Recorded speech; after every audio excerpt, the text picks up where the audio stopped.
Welcome to Dress and Drinks, the Costume Society of America. Thanks to you for joining us today in our webinar series, Conversations on Dress. I'm Leon Weavers, the host and faculty at Loyola Marymount University. I'm a costume designer by training. I'm very pleased to introduce Alden O'Brien from the DAR Museum in Washington, D.C. A great preview of the 24 symposium coming up in Washington, D.C. Alden received her BA in Art History from Barnard College and her MA in Museum Studies in Costume and Textiles from the Fashion Institute of Technology in New York. She's been at the DAR since 1990 and has curated numerous exhibits on costume, toys, and quilts.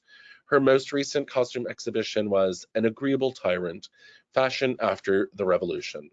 Her next exhibition, titled Sewn in America, Making Meaning and Memory, opens in March of 24 and will be on view, I believe, while we are there at the symposium.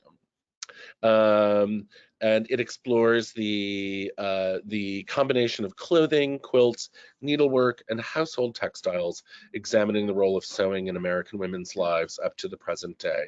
And she has been a proud member of CSA since the mid-1980s. Alden, it's a great pleasure to see you. Oh, and we have two lovely cocktails, an alcoholic version and a non-alcoholic version.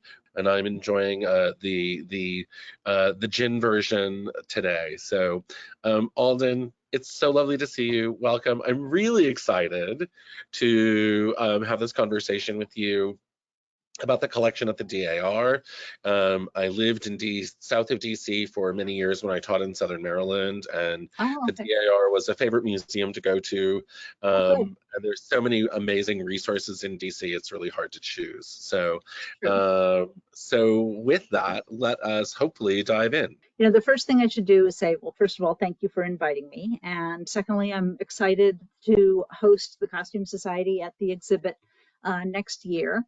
Then I should just sort of explain sort of what is the DAR and what is the museum. The DAR is the National Society Daughters of the American Revolution. And so it's one of these genealogical organizations, clubs, where you have to, in this case, prove that you are lineally descended from someone who assisted the revolution on the patriot side in some way. And that could be, you know, someone who fought, someone who sewed shirts for the soldiers, and then you have to say it 3 times fast before they make you a member, or someone who was a doctor, or someone supplied things or said an oath in favor of the patriots, or whatever it is. So, but the museum is not Revolutionary War artifacts. The museum is basically decorative arts and domestic objects from the 18th through usually the mid-19th century. We do have some later 19th century. Initially, the definition was up to the Industrial Revolution, quote unquote. So, you know, quilts are still handmade and clothing is still mostly custom made and so on. So, you know, the costume and textiles kind of snuck in all the way up to about 1900, but we don't collect too much past 1900. And I am in charge of not just the costume, but also the quilts since about 2003. And just in the last few years, the sampler and needlework curator retired, and so I took over that segment. So I decided I needed to do an exhibit that combined all of those things because, you know, you sew a sampler as a child, you may sew a pictorial needlework as a child, and then you go on to do other embroidery, or maybe you don't, and maybe you like quilting and maybe you don't. You're certainly sewing clothes for your family. If it's before about 1850, you're sewing the sheets and the tablecloths and the towels and the, you know, flour sacks and everything else. So I had been doing a lot of research on various women's diaries and so on, and I just saw how darn much sewing they're doing all the darn time. And I've actually taken a number of diaries and, you know, looked at the actual statistics. And, you know, there's some diaries, and New England women in the first third of the century can be picking up a needle for part of almost every day of the month, except Sundays. So it's really quite amazing. And I just thought I wanted to combine all of these things and make the quilt people look at clothing and embroidery, and make the embroidery people look at clothing and quilts, and make the clothing people look at the rest of it, and just sort of look at it holistically as sewing and textiles being so much a part of women's role in society. But getting back to the DAR Museum, so we've been collecting things since 1890 when the DAR was founded.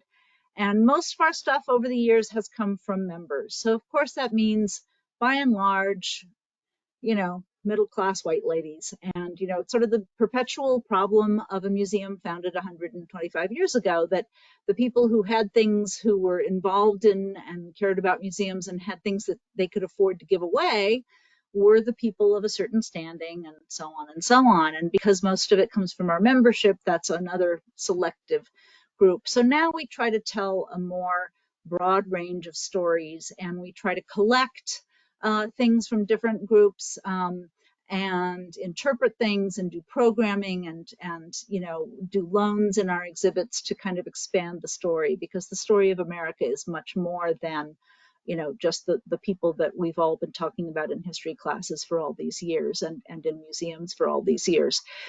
So my way of doing that in this exhibit that I'm planning is to bring it up to the present day. It's kind of a gap. I'm using mostly the 18th and 19th century stuff, and then I say, and then here's some contemporary examples. So there's sort of a big gap between about 1900 and 1950 or 1980 or 2000, when I have some other examples of the 20th century to show. But my point is to say, women are still using their needles to communicate and to express themselves and express their creativity and blah, blah, blah, even though, thank God, we don't have to sew our own sheets anymore. So that allows me to borrow things from other groups and constituencies that we would not otherwise have represented in the collection. And I see Kristen's looking at the website here. Let's just go through some of these featured objects. I love this pair of shoes. So oh yeah. Oh, these are, yeah, okay. I think these are ones that are known to come from Lynn, Massachusetts, which of course from a very early period was a center of shoe manufacturing. And, the beauty of our collection is, because it comes from these members who are obviously interested in their family history, many, many, many of our things have a family provenance. Now, of course, sometimes it's saying, oh, these were worn by the wife of Benedict Arnold at her wedding. Well, I'm sorry, but it's, 30 years too late for that to be true, but it comes from the same family, so okay. Other things, the provenance, when you do the research, it stands up. So this has the name of a certain shoemaker associated with these shoes, and that's kind of cool, because too often you don't have the names of the makers that survive. And I can, in fact, place this man in Lynn, Massachusetts at the right time. So that held up. So that's pretty cool. So we have Thomas Jefferson's socks. But we also have something like this ordinary man, Abel Alley, that nobody would remember, except that these were shoes that he made. So that's kind of cool. In your research about the shoes, was it one single sole shoemaker? I didn't mean to use that pun, but that was just automatic. I don't know. An individual maker, or was it more of a he had apprentices or others working with him, or a larger? Good question. I couldn't find more about him. I could only find him living there in the right census. And this was, unfortunately, you could see those are like circa 1800 shoes. It doesn't give, the census doesn't give an occupation at that time. So all I could do is say, yes, there's a man named Abel Alley. Yes, he lives in Lynn. And so that much of the story holds up. And so we can say, okay, more likely than not, the donor history is correct. And, maybe there's, archives of Lynn things up in that area of Massachusetts that if I could, have time to go and dig more deeply, maybe there's some more detailed records, and I could dig a little more deeply. All I can do is place Abel Alley in Lynn, Massachusetts, or right adjacent to it. I forget exactly. Nice. Yeah. On the screen now is a sampler from what was then colonial Mexico in Spain near Monterrey.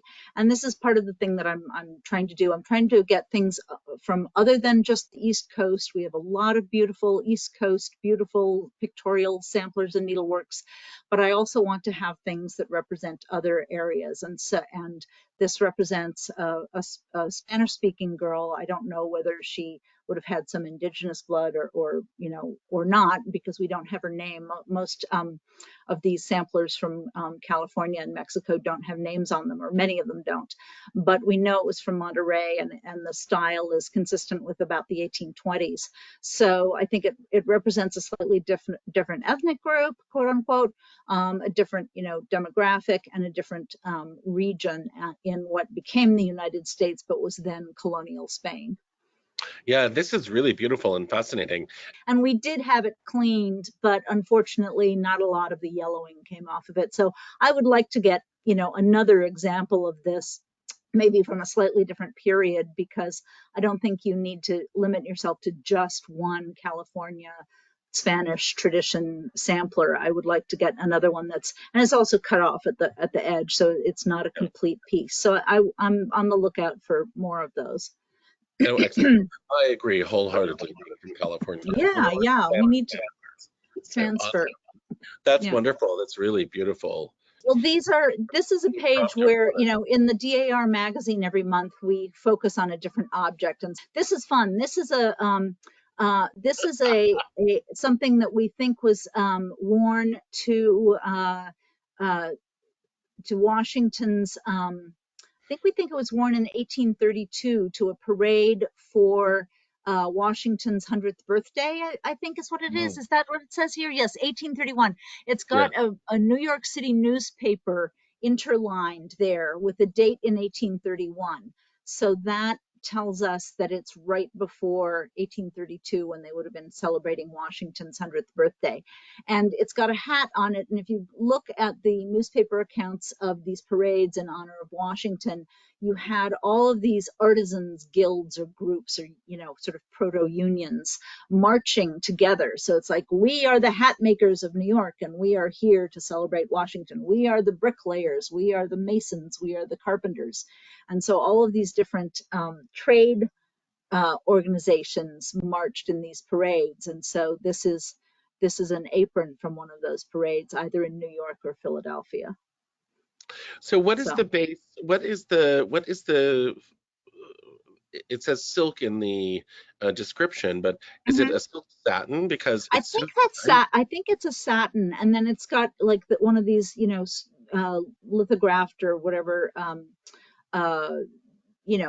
printed images of Washington on it. So I should talk about the collection as a whole. We collect clothing from up to, as I say, slightly into the 20th century, but because our cutoff date for many years was 1840, which is sort of the old school, we don't want to collect antiques past 1840 because they might not be, purely handmade. Oh, how terrible. And now, of course, we say, after 1840, history was still happening, social history is still happening. We're still interested in studying life of those days. So we're very strong in the pre-1840 things. And it's not a big collection. I mean, we probably have fewer than 200 dresses overall, and that's after I've been collecting for the last 30 years. We have a small storage space. I'm always having to turn things away, sadly, because, we just don't have a lot of space. But selectively, we are adding and filling in gaps all the time. And, people are always offering their, great grandmother's wedding dress or baby gown, but periodically you get something that, that does fill a gap or has a really great story. And we have some menswear. Of course, it's stronger in women than men. But we have some great menswear. And you can go to Agreeable Tyrant is online, agreeabletyrant.dar.org. And so this was things from about 1780 into the 1820s, men's and women's. And so you can browse by decade and look at it. And I was looking at the very ambivalent feeling that Americans had after the revolution about fashion, because, well, we've gotten rid of the aristocratic and monarchical system and we don't go to court, and so why are we following European fashions? This is terrible. We should be making our own fashions. Yeah, right, we're really going to do that. And of course, part of the pursuit of happiness is to say, well, I want to wear the pretty stuff. I'm just a farmer's daughter, but quote unquote, but I'm just as allowed to wear pretty fashionable clothes as anybody else. And then of course the aristocrats visiting from England, were several of the people writing home and saying, oh, well, I went to visit America and oh my God, they have such rude manners and they're so pretentious. And every farmer's daughter wants to wear a silk dress. Give me a break. And it's like, this is goddamn America. We fought for the right to wear a blue silk dress to church, even if we're a farmer's daughter. You're goddamn right I'm going to wear a silk dress to church. Why shouldn't I? So it's this very, tense kind of relationship we had with fashion in those early years. And we had the war debt to pay down. So they said, you shouldn't be spending money on European imports. You should be supporting home manufacturers and so on and so on. But of course, if you're paying the local merchant for that imported fabric, you're still supporting a local business. So, there's a lot of complication going on. But, then it's also just a lot of beautiful dresses to show that, yeah, they are keeping up with fashion fairly well. Yeah, So, these are lovely. I mean, the yeah, gallery on yeah. this is really Yeah, fantastic. and then if you click on click on one, most of them have either a fashion plate to show something very similar or a portrait, usually from our own collection, that looks very similar. So because we have a lot of portraits in the collection, we have a couple of portraits that look somewhat similar. And so I was able to use these in some cases for accessorizing. There's the comb that I put in her hair, and I tried to do the hair similarly. And in some cases we had I used fashion plates, but this is an example where I augmented what we had in the collection on the mannequin with the portraits. Now, at the time that we were doing this, our gallery was being renovated, and so I had to put these in our period rooms. So there were pluses and minuses to that. On the one hand, you get to see the clothing in their natural habitat. Because we had period rooms of approximately the right date. On the other hand, you can't say, oh, and right next to it is a case with some more accessories. So you were limited in some of the ways you could interpret it, but it worked out pretty well, and people didn't seem to complain. We did it the year that the Jane Austen Society was meeting in DC. So Oh, that was nice because they all came over to see it, because this, of course, basically spans Jane Austen's yeah. lifetime. So they were excited about that. In fact, they're the ones who wrote me about 5 years ahead of time and said, I don't suppose there's any way that you could, do some special programming or even an exhibit for us. And I thought, well, heck, I've always wanted to do something on the federal era. We've got some great stuff from the federal period. It really is the strength of our collection. And I love it. So I've always wanted to do a federal era exhibit. Now's my chance. And so, Jasna basically just gave me the kick I needed to plan this. These green gloves are fun. They are mitts actually, and they're cut down from a pair of stockings. And I just love that. And I just think, here is the secondhand market, or, just thrift at work, that somebody who wasn't going to spend money or couldn't spend money on some brand new, really elegant mitts, bought some or had some, some silk stockings that were probably getting threadbare in the toe and the heel, cut them off and made them into mitts by binding them with a little bit of green silk ribbon. And now, and I love that she kept the stripy, top of the thing as a decorative element. It's just really fun to see that kind of innovation. So So I have a question about those. yeah, yeah. Those are really fun. Is the thumb an insertion into the knit, or were Yeah, these like they separated sew. toe sockets, I think they had to cut and sew an extra piece there. an Yeah, extra piece in, yeah, as opposed to like Tobby where your big yeah, toe. because I think where you see the wrist indentation Mhm. is where you would see the ankle, and then it would start to get bigger again. But they've cut it off just before you get to the heel, which was probably mended many times. Yeah. And I'll be talking about alterations and mending in the exhibit. I'm going to have, you know, a highly darned stocking with the darning egg and the darning needle, and a little child's shift that is just mended and patched within an inch of its life, and, you know, a couple of garments that have been reworked and altered to keep up with fashion over the course of either, you know, a decade or many decades, to show Oh, that, wow. you know, women were doing that a lot. And a frock coat that was made over from a tailcoat, and then they just filled in the front to make it into a frock coat, which is kind of fun. That's So amazing. When does yeah, the yeah. exhibit, So when does your current exhibit go up? it goes up March 15th, I believe, and it's open all through the rest of next year. If you go to the DAR website and do the drop down menu, yeah, let's walk through here. Museum, and then go to the drop down menu for the museum, and then go to collections over on the left. And at the bottom, it says search the collection. And then hit search up there again. No, yeah, there. And then you can either say, you know, object name, and you could do dress, but then you're going to get, you know, all the doll dresses and things like that. So if you can narrow it down, it's better. If you want to look at, you know, quilts made in Missouri, you can put in object name, quilt, place made, whatever. Same with samplers and so on. Subject theme, if you want to look for mourning or wedding or Quaker, we try to put in some keywords into there. And then also a little further down, go to object. So if you know the actual accession number, you can just search by the accession number. Oh, wow. Yeah, it's very imperfect. You know, all museum databases have their quirks and their limitations. And this one I do find frustrating. I don't find the date search at all helpful. I've never been able to figure it out. And I can say, you know, I want something from 1800 to 1850, and it'll give me two things, and one of them is from 1730. And, you know, that's ridiculous.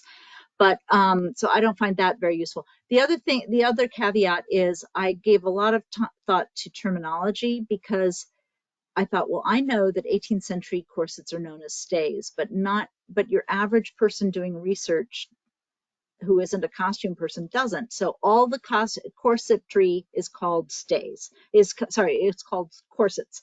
And then in my notes it says these would have been called stays at the time. Same with, you know, 18th century pocketbooks, the embroidered pocketbooks. I know they're called a pocketbook, but they look like a wallet. They are cataloged as a wallet because the average person is going to look up a wallet. You know, Regency period reticules are just purses.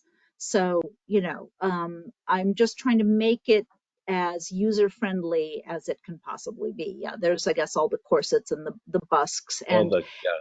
Well, and yeah, and actually, Alden, what you're talking about, you know, there have been many people in CSA looking at the metadata and how it connects, this is a fun one. and things of that over the years. And Yeah, Monica yeah. Sklar and Arden Kirkland and Claire Swaro and I have an article out recently about essentially that Oh, good. searchability. Yeah, How do you have it? So yeah, it's a total challenge. It's everywhere in it terms of is. trying to connect what people are searching with what we're calling things. It's Right. a huge issue. To And I'm just trying to be user friendly to the broadest number of people, not just the specialists.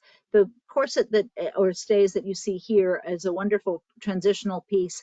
And if you click on the full view of it further down there, Kristen, you'll see, or the close up, you'll see it's really just, you know, it's a schmata. It's not in great shape, but it's really wonderful. We know who oh wore it. yeah, The story is that she made it herself. It's got sort of little wooden slats as boning. It's got leather hide binding, of course. And the story is that she, you know, skinned a rabbit to make it or whatever. Well, we recently partnered with some scientists at the Smithsonian's textile lab, and she did the testing, and the DNA testing of a tiny piece of the leather of each of our leather stay bindings, and most of them were sheep, and one of them appeared to be groundhog, and this one, I'm sorry to tell you, might be a kitty cat. well, So yeah, I think it's very sad. And she said, well, this rabbit story, I don't know what to tell you. But we thought that was pretty fun. But Alden, in years past, I mean, we're talking about something here from the 18th and early 19th century. Yeah. You know, and many of them, it was a very agrarian existence throughout the country, and so I hate to You say used it, what you but had. you used what you had, and if lovely little Fifi passed away, you know, Yeah. violins People to were course. not people were not always as sentimental about the animals as we are Yeah, now. But yeah. I as a cat lover, I find that problematic, but anyway, whatever. But that introduces another thing, which is sort of doing some partnerships with people. I was thrilled that Mary Ballard of the Smithsonian, who I knew from early years when I worked at American History, approached me and said, hey, uh, Dr. Salazzo is doing this research. Do you have anything we could come and poke around with? And so she took little tiny scrapings of the whalebone, of the baleen that we could reach, because you know how it pokes out of a lot of the things, and to figure out what breed of whale, see if she could figure out what breed of whale it came from, which would give us some insight into the whaling scene and so on, and the leather. So that was kind of a fun little partnership to be working on. And we're currently working on an exhibit for 2025 to 26. It's actually going to travel for 2 years. Throughout the South, and I think they're talking about maybe St. Louis. I can't remember exactly what's pinned down yet, but we're working with the Black Craftspeople Digital Archive to do an exhibit about African American craftspeople, both free and enslaved. And it's for the 250th of 1776, but saying, what did freedom mean through the lens of these Black craftspeople, and before and after the revolution. So that's a partnership that one of my colleagues is working on a great deal, and so that's going to be pretty exciting. That's Um, amazing. That is going to be really interesting. What are yeah, some of the primary sources that they're working with on that? I mean, you mentioned earlier diaries, but like, yeah. what sort of other sources are you Well, drawing upon to answer that? I am not involved in that research very much, but I think that when you're talking about the free craftspeople, I think a lot of the places in the South, you had to register if you were a free Black, and then sometimes if you're in a city, there are city directories that will mention what your occupation is. And there are a lot of archives that have receipts and bills maybe. And I think the antiques, the people who know about pottery know that this was an enslaved potter who made these pots, and we know about this enslaved carpenter who is known to have carved these furniture things, and then he did things like balusters and moldings and things in some of the houses in North Carolina or whatever. So I myself don't know the answer, but I think there's a lot of information about that. And then I think that there's a lot of documentation from various plantations where they will sometimes have a record of Thomas made this piece, or Thomas is working on this, or so and so is the weaver. And so there's we may not know their full names, but we may know something. So Right. yeah, we have some jewelry, and this is another mourning piece, which has this imagery that you also see, of course, on the silk needleworks as well. The very romantic period, romantic slash slightly Gothic Hmm. thing of the drooping female over the urn. So we have a bunch of that kind of thing as well.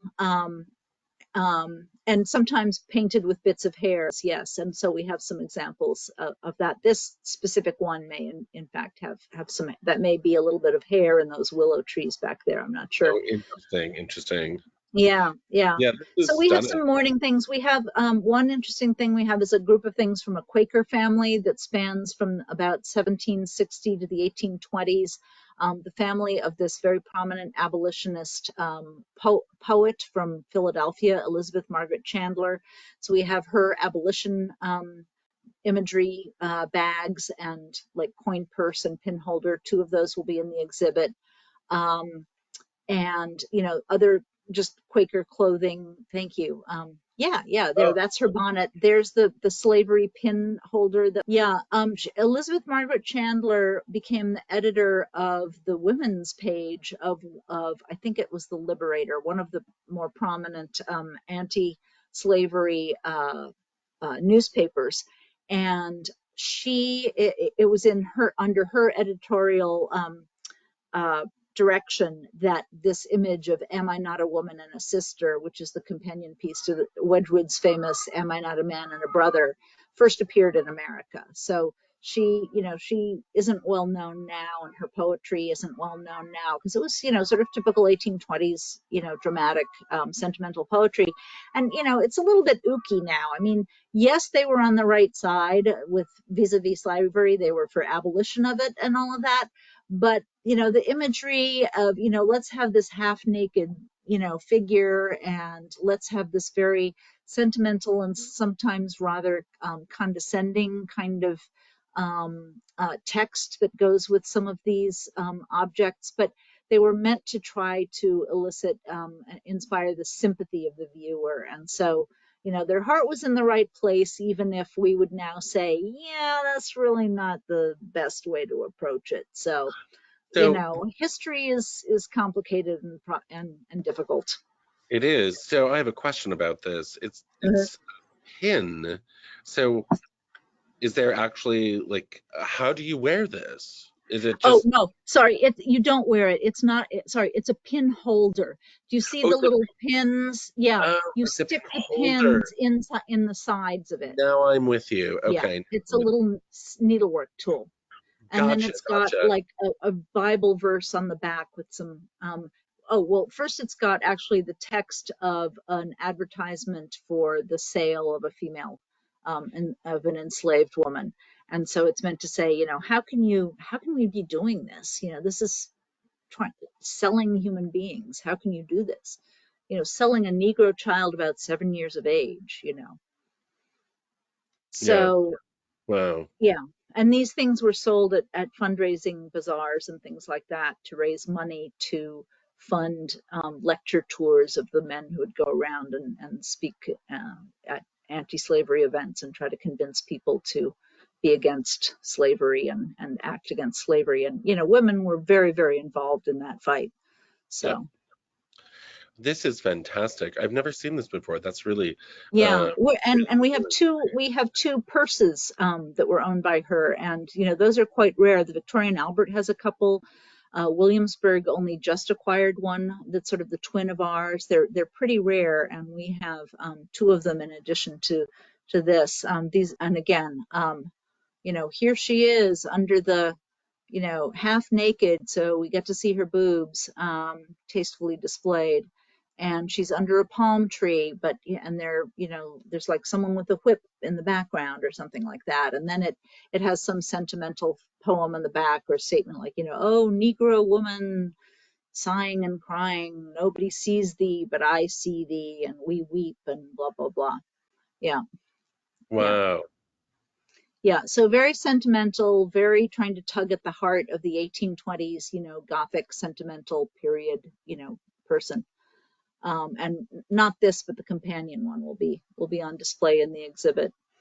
So we have some pretty cool stuff, and we very much welcome researchers. Just recently we had, I won't name names because I don't know if they want me to name names, but we had someone come a few years ago doing a dissertation on maternity and nursing clothing, and we have a few examples of that.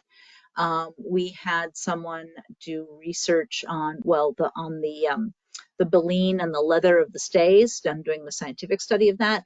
We had someone come who's planning a dissertation on looking at mending and altering. So we were looking at a lot of things that had the patches and the darning and the sew on.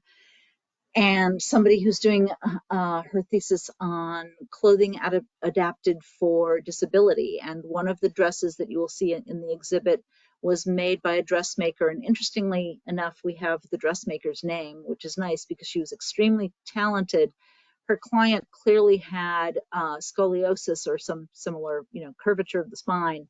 And if you put it on a regular mannequin, you right away see that it's all uneven. And so when this student took measurements, she could see that the measurements were all odd. And the padding, it's an 1850s dress, and so sometimes you get the padding, but the padding was also sort of uneven to try to minimize the effect of the appearance of the curvature of the spines. This is some really extra special skilled dressmaking, so it's really pretty amazing that we have the name not only of the wearer who wore it as her wedding dress, but also of the dressmaker. So this is some of the strengths that we have, is some of the stories that come with the clothes. In addition to, we don't have a lot of couture. We have one Worth, we have one very second-rate Doucet, we have one Bouet that's in shreds.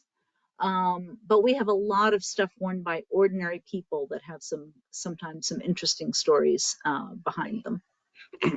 Oh, this is wonderful, this dressing gown. Yeah, isn't that nice? That's one of the ones that was made for the American market in Japan, and imported by the thousands. There are a lot of these in American collections, but I just love this. Some of them have carnations that are more obviously Japanese imagery, but I just love this wisteria. It's really pretty wonderful. It's really lovely. And the smocking of the dress underneath. Yeah, the smocking with a little, aesthetic movement. The smocking is adorable. I love it. Yeah, it is. It's very cute, isn't it? Yeah. Well, and also, I mean, what's really fascinating about smocking is it's essentially, the precursor to elastic. Yeah, so it's true. I mean, it allows that give and that return in different ways. And at the same time as being, often very decorative. I mean, here there's too little of it, but in the original farmer smocks and stuff, it's all very, very decorative and interesting. Absolutely, absolutely. I mean, there are any number of smocking. I don't know if I want to call them guilds. They might still use the term guild throughout the country. I know of a couple of them, and a friend's mother is very, very active in smocking, and and a wonderful woman I used to work with in musical theater, actually in Sacramento, is an avid smocker, and it's just like, and she's so fast. She's just like, like, how in the world, like, what? I taught myself smocking once because I wanted to make something for a friend who was having a baby, and what I learned is it's not difficult to do. It is difficult to do well, because trying to make it all even, and even having the iron-on dots for the guide for the pleating, and getting the tension right, I knew how to do the stitches, but to get it to look good was something that was beyond me. So I just decided that is not my handcraft, and it's not going to be my thing. Oh, come on, Alden, you don't want to, like, we're going to be in DC in 24. You could do a whole smocking seminar. We are still accepting papers and panels and workshops. The call is still open until October 15th. You know what I was really good at? I was really good at making Halloween costumes, because by the time the girls were out trick-or-treating, you couldn't see the mistakes, and if the hem wasn't really perfectly finished, no big deal. It ended up just going into the dress-up closet, and they just liked wearing that Sleeping Beauty costume, and they didn't care that it was not ready for prime time. So what is your favorite object in the collection? I had a whole slide of some of my favorites. What do I save in the fire? Well, we all have our fire plan, right? My screen, this slide said my fire plan. Alden, you're the Dolly Madison of the DAR. Well, actually, exactly. And actually, funnily enough, one of the things I would save is a beautiful purple Spencer that's on the Agreeable Tyrant website. It's a gorgeous purple velvet Spencer with military cording trim on the front, and it's got these sort of medieval puffed sleeves, and it's just fabulous. And I would save the Spencer. The Spencer has been patterned. There are scaled patterns, Janet Arnold style, in the back of the catalog of Agreeable Tyrant, which is still available through us and Burnley and Trowbridge. And Mackenzie Schultz of Fig Leaf Patterns has brought out a bunch of our Federal era patterns that she put in the back of the book. So either you can scale it up or you can let Mackenzie do the work for you and buy the full-size pattern. Bunch of great things there. And Burnley and Trowbridge also. And so that would be one. And one would be our absolutely brilliant sunshine yellow silk quilted petticoat panel from about 1740 to 50. Lynn Bassett has recently done some really groundbreaking research and identified the probable source of all of these New England style petticoats. But it's got a mermaid, it's got a three-masted ship, it's got a lion and a unicorn and all of these things. And Lynn has been able to kind of find the missing link of documentation to strongly suggest that these came out of Sarah Osborne's needlework school. Because there's a bunch of samplers that have some similar imagery and blah, blah, blah. You know, her book about from her exhibit at the Florence Griswold Museum. If you go to the Florence Griswold exhibit, they have a website, they have a virtual exhibit of her thing, and there's a whole bunch of these New England petticoats in it. And she's found, they're supposed to be coming out with a catalog of it soon. I think it's sort of pending. But anyway, we think we now know who made it, and this is just so wonderful, and it's so tied to, you know, Rhode Island and coastal Connecticut maritime, you know, sea trade and so on, with the ship and the so on. And Lynn even contacted someone at the one of the Maritime Museum, I think maybe at Mystic Seaport, I'm not sure, and he this ship historian said, oh my God, that's a such and such kind of ship. It's an actually really accurate portrayal of this particular kind of ship. So I think that's kind of cool. And, you know, the condition isn't great. You can see there's some losses, but it's pretty amazing. So that's on my Alden, this is really amazing. This is absolutely stunning. Well, and there's a whole lot of these. You know, Williamsburg has some, and the Wadsworth has some, and there's a bunch of different ones round and about. We have actually another one that is similar, less colorful, but it's a full petticoat, and it's got, you know, and they often have the lion and the unicorn on them, and sometimes they have the person's initials. These are just wonderful, wonderful pieces. This will be in the exhibit. Alden, thank you so much for your time today. Thank you for this really wonderful impromptu and you know, off the cuff conversation. It's been really delightful. Thank you all so much. Have a great evening, and we will see you next month.